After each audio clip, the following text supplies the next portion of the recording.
I used to think my life was finally complete. This is it, I told myself every night. I made it. Emily would laugh and say, "You always overthink." I would answer, "Because I don't want to lose you." She would squeeze my hand and whisper, "You won't." Those late nights were our world. "When we are married," she said once, "I want a small house." I smiled. "I already picked the street." She laughed. "You're serious." I nodded. "I've been serious since the day I met you." She leaned her head on my shoulder and said, "Then I'm safe." I believed her. I believed every word. I kept the ring hidden in my drawer. Sometimes I opened it just to look. Soon, I told myself. Just a little more time. Emily didn't know, but I imagined her crying when I asked. "Say yes," I practiced quietly. "Please say yes." My father, Richard, was harder to impress. "Marriage is not a game," he told me one evening. "You don't rush it." I said, "I'm not rushing."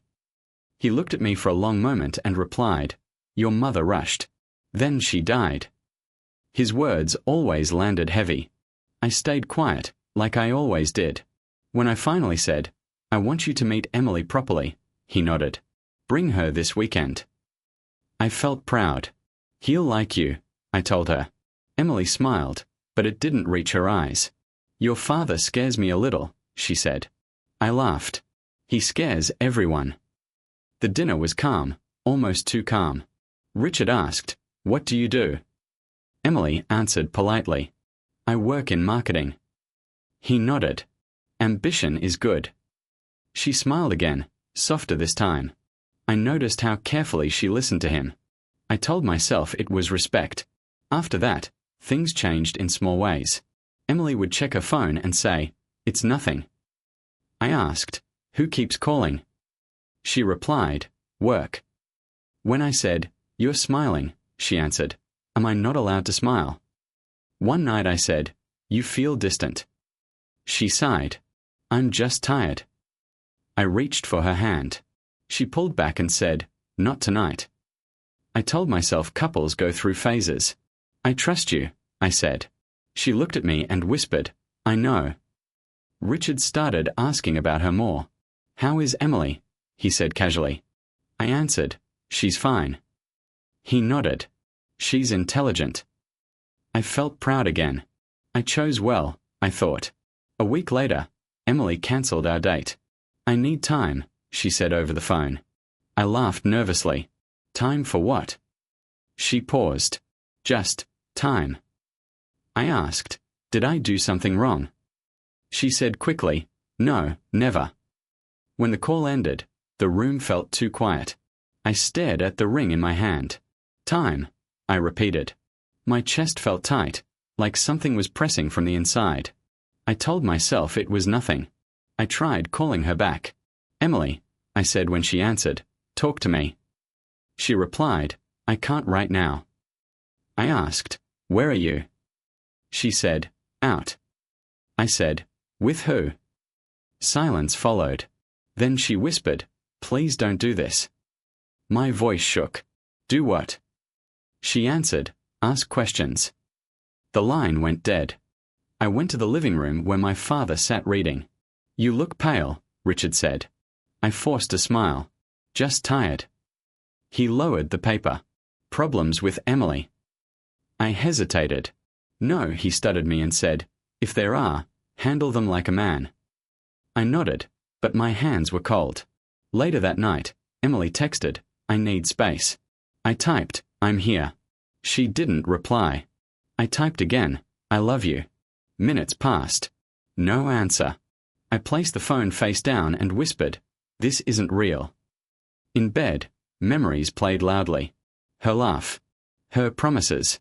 "You're my future," she once said. I said it back then, too. I stared at the ceiling and asked the dark, "Why does this feel like goodbye?" No one answered.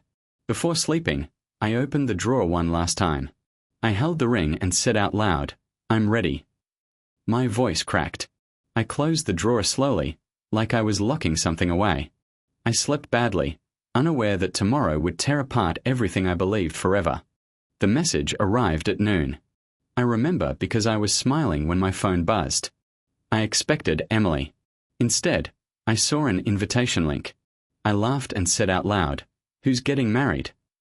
I clicked it without thinking. The smile disappeared. I read it once, then again. Wedding of Richard and Emily. I laughed louder, almost choking. "Nice joke," I said. "Very funny." My hands shook as I scrolled. Date. Venue. Everything looked real. My chest felt hollow. I called Emily immediately. "Tell me this is fake," I said the moment she answered. She was quiet. I repeated, "Say it's fake." She sighed and said, "We need to talk." I snapped, "No, you need to explain." She whispered, "Please don't shout." I drove to her place without thinking. When she opened the door, she looked calm. Too calm. I asked, "Is this real?" She nodded. I felt my knees weaken. "You're marrying my father." She said softly, "Yes." I laughed again, but it sounded broken. "You're serious?" She replied, "I didn't plan it."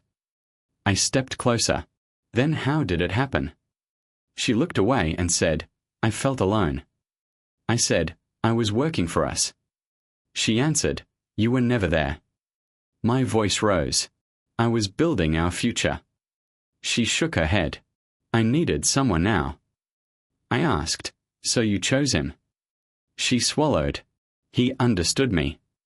I stared at her. "He's my father." She said, "I know."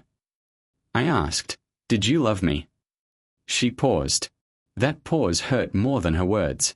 "I did," she said finally. "But things changed." I laughed bitterly. "Things don't just change." She replied, "You don't get it." I asked, "How long?" She said quietly, "Months." My ears rang. While I was planning a proposal. She whispered, "I'm sorry." I shouted, "Sorry doesn't fix this." I left her standing there and drove home. The house felt smaller than before. Richard sat at the table like nothing was wrong. I said, "Is it true?" He looked up calmly. "You saw the invitation." I yelled, "Answer me." He replied, "Yes." I asked, "How could you?" He leaned back and said, "Life is complicated." I slammed my hand on the table. She was mine. He said, "She's an adult." I said, "So am I." He looked at me coldly. "Then act like one." I felt something break inside me. "You betrayed me," I said. He replied, "I followed my heart." I laughed. "You followed your desire." His eyes hardened. "What's your tone?" I asked, "Did you ever think of me?" He paused, then said, "I deserve happiness too." I whispered, "She was my happiness." He stood up. "You'll move on." I shook my head. "You took everything." He sighed. "Be mature." That sentence crushed me. Mature? I repeated, "You stole my future." He answered, "I didn't steal anything." I felt tears burn my eyes. "You were supposed to protect me." He replied, "You're not a child." I said, "You're not my father anymore." He looked away and said, "Don't be dramatic." That hurt more than the truth. Emily appeared behind him. "Please," she said, "don't fight." I turned to her. "You don't get to speak." She flinched. "I never wanted to hurt you." I laughed. "You married my father." She whispered, "I was confused." I replied, "You were cruel." Richard said, "Enough." I looked at the man who raised me and felt nothing. "I'm leaving," I said. He nodded. "Do what you want." Emily stepped forward. "I hope one day you forgive me." I answered, "I hope one day you feel this pain." I went to my room and packed a bag. Every object felt like a memory I didn't want. I passed my mother's photo and whispered, "I failed." No one answered. I walked to the door and paused. "Goodbye," I said quietly. No one followed me. Outside, the air felt cold. I stood there holding my bag, shaking. I realized I had lost my love, my family, and myself. I took one step forward, then another, leaving behind the only home I had ever known. Daniel opened the door in his pajamas and said, "You look terrible." I dropped my bag and replied, "I know." He stepped aside. "Come in." I didn't thank him. I just walked straight to the couch and sat like my legs might stop working. He asked, "Want to talk?" I stared at the wall and said, "Not really." He nodded. "Good. Talk anyway." That was Daniel. He never pushed, but he never let me hide either. That night, I slept on his couch. Or at least I tried to. I stared at the ceiling and whispered, "This isn't my life." The couch felt unfamiliar, like I was borrowing someone else's reality. In the morning, Daniel handed me coffee and said, "You're safe here." I answered, "I don't feel safe anywhere." He sat across from me and said, "Tell me what happened." I laughed bitterly. "You won't believe me." He replied, "Try me." I took a breath. Emily married my father. He blinked. "That's not funny." I said, "I know." He stared at me for a long time and finally whispered, "I'm sorry." Days passed like that. Me on the couch. Daniel pretending not to watch me fall apart. One evening he said, "You haven't eaten." I replied, "I'm not hungry." He snapped, "You're still human." I shrugged. "Barely." Sometimes he asked questions. Did she say why? I answered, "She said she was lonely." He scoffed. "That's an excuse." I said, "I know." He asked, "Do you hate her?" I stayed quiet. He nodded. "That's worse." At night, memories attack me. Emily laughing. Emily crying. Emily saying, "You're my forever." I whispered to the dark, "When did forever end?" No one answered. I replayed every conversation, every fight, every moment I chose work over her. Was it my fault? I asked myself again and again. One morning, Daniel said, "You should stop checking your phone." I replied, "I'm not." He raised an eyebrow. "You checked it 10 times. I sighed. "I keep expecting an apology." He said, "You won't get one that fixes this." I opened social media anyway. There they were, Emily and my father, smiling, happy, her hand on his arm like it belonged there. My chest tightened. "They look perfect," I whispered. Daniel said sharply, "Photos lie." I shook my head. "I feel replaceable." He sat beside me and said, "You're not weak for feeling this." I snapped, "I feel stupid." He replied, "You trusted the wrong people." I laughed quietly. The only people I trusted. My voice broke. What does that say about me? One night, after too many silent hours, I said, "I want them to suffer." Daniel looked at me carefully. "That's honest." I continued, "I imagine them losing everything." I paused.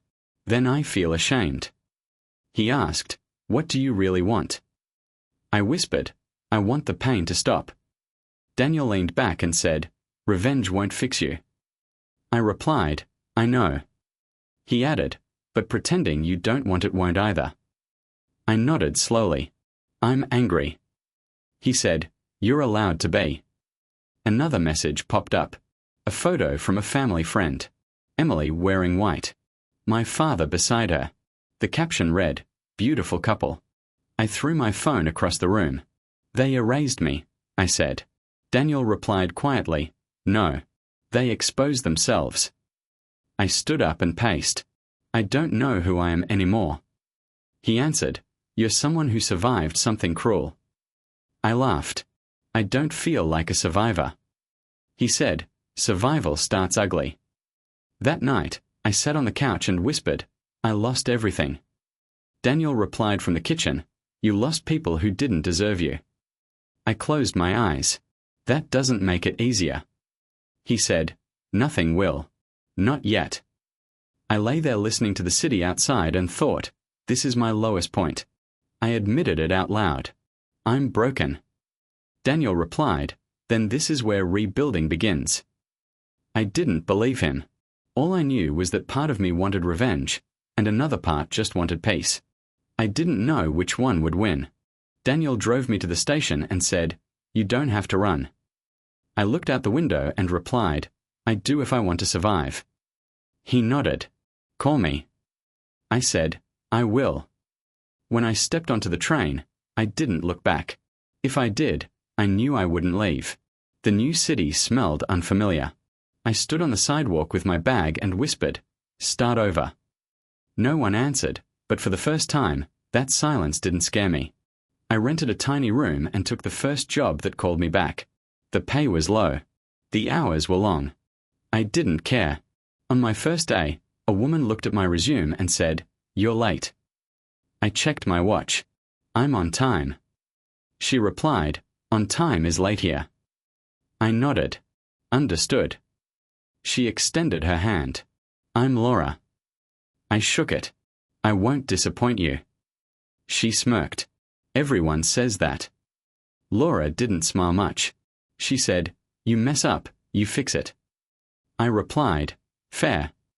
She added, "You don't bring drama to work." I said, "I won't." She looked at me closely. "You look like someone running from something." I answered honestly, "I am." She shrugged. "Good. Work will keep you busy." Work became my shield. When my hands were moving, my mind was quiet. Laura would say, "Faster." I said, "I'm trying." She replied, "Try harder." I did. Every task felt like proof I still existed. When I made mistakes, she didn't yell. She said, "Learn." That word stuck with me. One evening she asked, "Why do you push yourself like this?" I hesitated, then said, "Because stopping hurts." She nodded slowly. "Pain makes good workers." I laughed softly. "That's depressing." She replied, "It's honest." At night, I wanted to check my phone. My fingers moved without thinking. Then I stopped. "No," I said out loud. I deleted apps. I blocked names. I told myself, if I keep looking, I'll stay broken. The first few days felt like withdrawal. Then it felt like freedom. Laura noticed the change. "You're sharper," she said. I replied, "I'm focused." She nodded. "Good. Focus builds control." I asked, "Does it get easier?" She answered, "You get stronger. That's better." One afternoon, I messed up a report. I waited for her anger. Instead, she said, "Fix it by tomorrow." I replied, "I will." She added, "And don't apologize. Improve." That sentence hit me hard. I realized how much I had apologized in my old life. On my break, I whispered, "I won't beg again." The words felt strange but right. I thought of Emily. Not with pain this time, but with distance. "You don't define me," I said quietly. That was new. Weeks passed. My body ached. My mind cleared. Laura said one day, "You're not the same person who walked in here." I replied, "I hope not." She smiled slightly. "Good answer." One night, Daniel called. "How are you?" I said, "Tired." He laughed. "But alive." I paused. "Yes." He said, "That's progress." I agreed. "It is." The first small success came on a Friday. Laura called me into her office. "You handled that client well," she said. I blinked. "I did." She nodded. "They asked for you." My chest felt warm. "Thank you." She waved it off. "Earn it again." I walked out feeling lighter. I stood outside the building and breathed deeply. I did this, I told myself. It wasn't revenge. It wasn't healing. But it was movement. And movement felt like hope. That night, I lay in bed and whispered, "I'm still here." For the first time in a long while, I believed it. Years didn't announce themselves. They passed quietly, like footsteps I stopped hearing. One day, Laura said, "You're leading this project now." I blinked and replied, "Me?" She nodded. "You earned it." I didn't argue. I just said, "I won't waste it." People started listening when I spoke. In meetings, Someone would ask, "What do you think?" I answered calmly instead of shrinking. Laura once said, "Confidence suits you." I replied, "It feels borrowed." She shook her head. "It's yours. You just forgot." That was when I met Michael. He extended his hand and said, "I hear you're reliable." I smiled. "That's new." He laughed. "Reliable people win." We talked business, then ideas, then plans. He said, "We could build something bigger." I answered, "I'm not afraid of work." He replied, "Good. I'm afraid of wasting time." Working with Michael felt different. He challenged me without belittling me. "Why not aim higher?" he asked once. I said, "Because higher used to scare me." He replied, "Fear means you're alive." I didn't argue. I just aimed higher. Daniel called one night and said, "You sound different." I replied, "I feel different." He hesitated. "Do you want updates?" I paused. "Tell me." He sighed. "They're not happy." I stayed quiet. He continued, "Money problems. Fighting. Regret." I closed my eyes.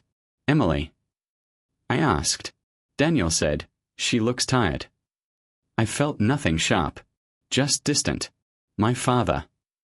I asked. He laughed without humor. He lost control. I nodded slowly. "I'm sorry." Daniel replied, "You don't sound sorry." I answered honestly, "I don't feel joy either." At work, Laura said, "You don't flinch anymore." I replied, "I learned pain doesn't need attention." She smiled. "That's strength." I thought about Emily and realized the memories no longer hurt. They felt like old photos. Faded. Untouchable. Michael invited me for coffee and said, "People respect you." I frowned. "Why?" He replied, "Because you don't chase approval." That hit me hard. I used to chase love. Now I chased progress. Daniel called again weeks later. "Emily asked about you," he said. I asked, "What did you say?" He replied, "That you're busy." I smiled faintly. "I am." He added, "She sounded sad." I exhaled. That's her story now. One evening, I caught my reflection in a window and barely recognized myself. I stood straighter. My eyes looked steady. I whispered, "You survived." No one heard, but I did. Michael said during a meeting, "We are expanding." I nodded. "I'll handle it." He smiled. "That's why you're my partner." Partner. The word felt powerful. Not because of money, but because someone trusted me again. Daniel asked, "Do you ever want revenge?" I thought for a moment. "I don't need it." He said, "That's growth." I replied, "That's peace." One night, Daniel sent me a photo. Emily arguing with my father in public. I stared at it and felt nothing rise. No anger. No sadness. Just clarity. "Karma doesn't rush," I whispered. Laura called me into her office and said, "I'm proud of you." I blinked. "You never say that." She shrugged. "Don't get used to it." I smiled. "I won't." Michael raised a glass and said, "To underestimation." I clinked mine and replied, "To quiet victories." We drank without ceremony. Daniel asked later, "Do you miss them?" I answered truthfully, "I miss who I was before them." He said, "You're stronger now." I nodded. "I am." I stood alone on my balcony that night and thought about the boy who walked out of his house with nothing. I said softly, "You didn't fail." The city lights reflected back, steady and calm. I wasn't abandoned anymore. I wasn't broken. I was becoming the man they never saw coming. Emily's name appeared on my phone, and my heart jumped. I stared at the screen and said, "I'm not running." I answered and said, "Hello." She paused and replied, "I didn't think you'd pick up." I said, "I didn't think you'd call." We met at a quiet cafe. She sat across from me and said, "You look different." I replied, "I am." She smiled weakly. "You look calm." I nodded. "I learned how." She wrapped her hands around her cup and whispered, "I'm not." She spoke first. "My marriage is empty." I didn't react. She continued, "Your father controls everything." I asked, "Why tell me?"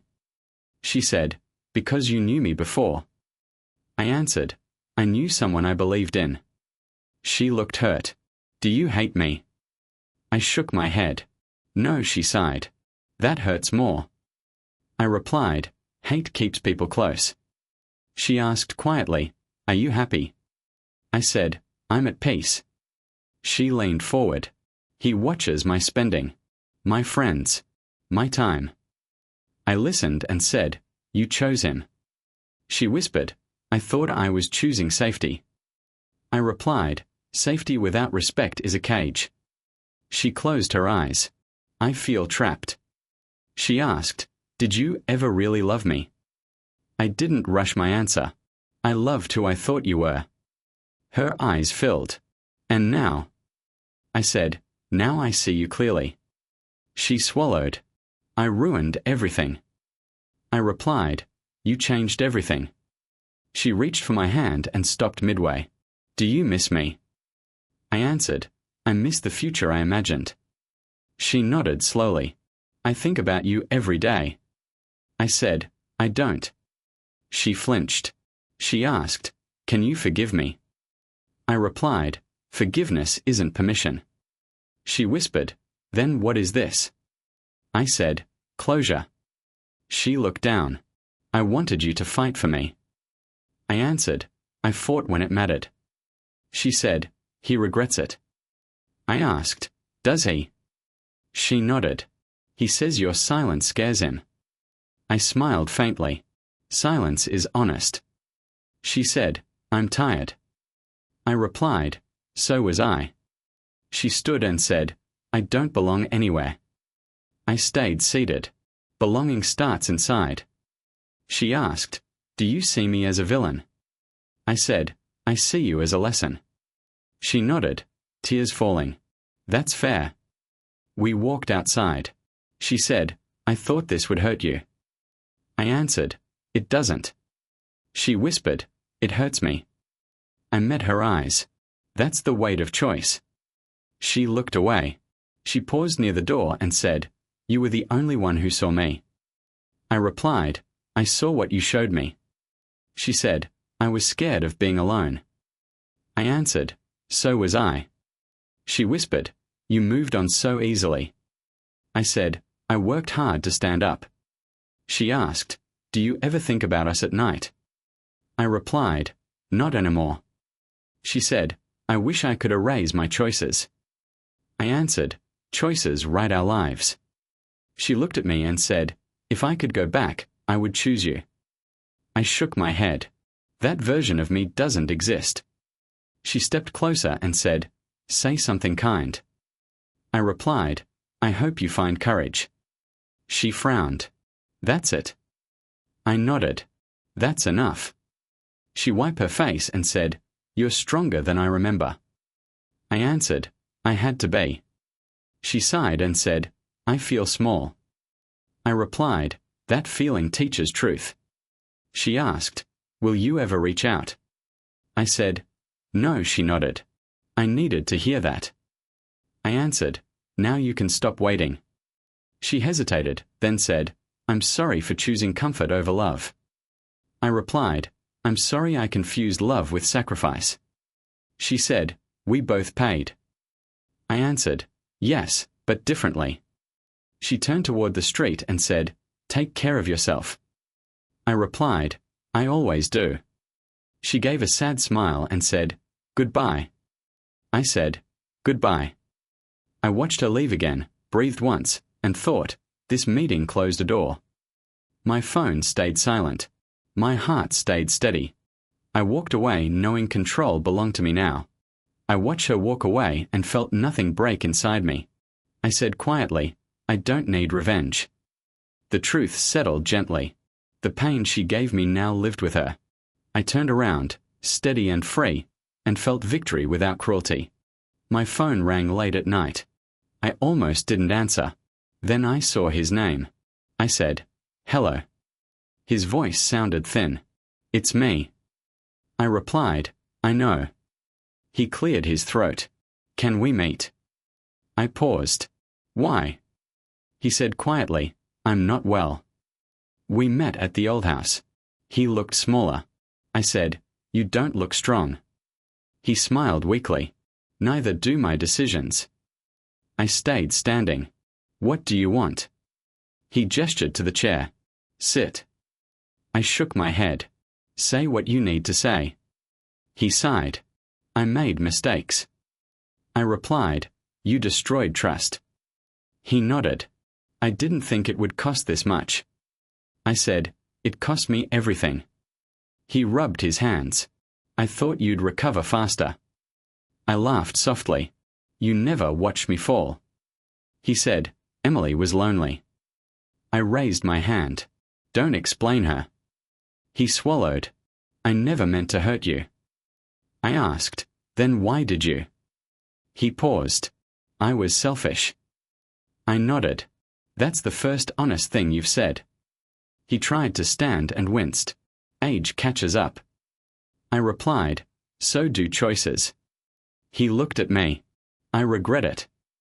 I asked, "Do you regret losing me or choosing her?" He hesitated too long. I said, "That's your answer." He whispered, "I wanted happiness." I replied, "So did I." He said, "I thought you'd understand." I answered, "I understood too late that you never tried to understand me." His eyes filled. "I failed you." I nodded. "Yes." He said, "I was your father." I replied, "You were supposed to be." He looked away. "Say you forgive me." I shook my head. "I won't lie to you." He closed his eyes. "That hurts." I replied, "So did you." He said, "I don't sleep anymore." I asked, "Because of guilt?" He nodded. "Because of silence." I said, "Silence teaches." He whispered, "I miss you." I replied, "You miss control." He flinched. He tried again. "I did my best." I said calmly, "Your best still broke me." He asked, "What do you want from me?" I answered, "Nothing." He looked surprised. "Nothing?" I nodded. "That's the truth." He said, "Emily left." I replied, "I know." He added, "She blamed me." I said, "You trained her well." He sighed. "I lost everything." I answered, "You traded it." He whispered, "I was wrong." I replied, "I agree." He reached for my arm. "Don't leave like this." I stepped back. "This is how I leave." He asked, "Will you come back?" I shook my head. "No," he said, "I'm your father." I replied, "That title doesn't erase actions." He said, "I'm scared." I answered, "So was I." He asked, "Is this punishment?" I said, "This is consequence." He whispered, "I wish I could fix it." I replied, "Some things don't want fixing. They want remembering." He said, "Say something kind." I paused. "I hope you learn." He nodded slowly. "I will live with this." I answered, "That's the part one release." I walked to the door. He called my name. I stopped. He said, "I am sorry." His voice broke. I turned. "I believe you." He looked relieved. I added, "But belief isn't forgiveness." He nodded. Defeated. Outside, I breathed deeply. My chest felt lighter. I said to myself, anger no longer owns me. I didn't feel joy. I felt finality. I walked away knowing he would spend his remaining days with regret. That was his downfall. Not loss of money. Not loneliness. Regret. And I left it with him, exactly where it belonged. Sophia met me without curiosity. That was the first thing I noticed. She didn't ask, "What happened to you?" She asked, "What do you enjoy?" I smiled and said, "Silence." She laughed softly. "That makes two of us." We talked slowly. She said, "You don't rush words." I replied, I used to. She asked, why did you stop? I answered, because rushing hides truth. She nodded. I like truth. That felt new. Safe. One evening she said, I know about your past. I froze. She added, Daniel told me. I said, and? She shrugged. It explains your strength. I frowned. It explains my scars. She smiled. Scars mean healing happened. We walked often. She said, you don't flinch anymore. I replied, I learned not to. She asked, does it still hurt? I answered honestly, sometimes. She squeezed my hand. That's human. No pressure. No fixing. Just presence. I showed her the old photos one night. My mother. My younger self. Emily. I said, this was my past. She looked and said, it doesn't define you. My throat tightened. Most people try to. She replied, I'm not most people. The ring stayed in my drawer for years. One day, Sophia asked, what's that? I handed it to her and said, a promise I never gave. She held it carefully. Does it hurt? I replied, not anymore. She nodded. Then it served its purpose. Daniel called and said, Emily moved out. I replied, I hope she finds peace. He paused. That's all. I said, that's enough. He laughed quietly. You've changed. I answered, I chose to. My father stopped calling. The silence felt complete, not empty. I didn't chase closure. I already had it. One night, Sophia asked, do you miss him? I replied, I miss who I needed him to be. She said, that's honest. I nodded. It's lighter now. Sophia never tried to replace anyone. She said, I'm not here to heal you. I answered, good. I already did the work. She smiled. Then we can build. That word felt earned. We cooked together. She said, you're calm. I replied, I fought hard for that. She asked, was it worth it? I looked around and said, yes. No hesitation. One afternoon, I cleaned out my drawer. Photos, letters, the ring. I placed them in a box. Sophia watched quietly. She asked, do you want help? I shook my head. This part is mine. She nodded and stepped back. I closed the box and said, goodbye. She asked, does it feel like losing? I smiled. It feels like finishing. She took my hand. That's winning. Emily's name came up less and less. When it did, it felt distant. Sophia noticed and said, you're not haunted. I replied, I made peace. She kissed my forehead. I'm glad. One night, I told her, I used to think victory meant watching them suffer. She asked, and now? I answered, now I know victory is living well. She smiled. That's the healthiest revenge. I laughed. I don't even call it revenge anymore. We sat on the balcony in silence. She said, you're home. I replied, so are you. The word didn't scare me this time. I looked at the city lights and thought about ashes, about how destruction can feed growth. I whispered, I survived. Sophia said, you transformed. I corrected her gently.